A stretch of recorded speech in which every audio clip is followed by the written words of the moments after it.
Depuis le 21 janvier, juste après le début de la trêve à Gaza, Israël mène une opération militaire dans le nord du territoire palestinien, occupé par Israël depuis 1967. L'armée vise plusieurs camps de réfugiés, notamment près des villes de Jenin et Tulkarem. Ces villes sont considérées comme des bastions des groupes armés palestiniens.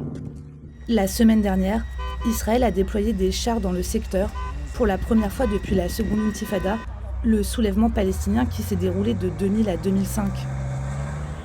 L'armée a annoncé que ses troupes resteraient pendant plusieurs mois dans ces camps de réfugiés.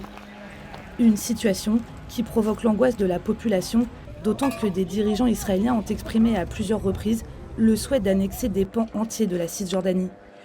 Israël a déjà confirmé avoir expulsé des dizaines de milliers d'habitants du secteur. Ils ont l'interdiction de rentrer chez eux.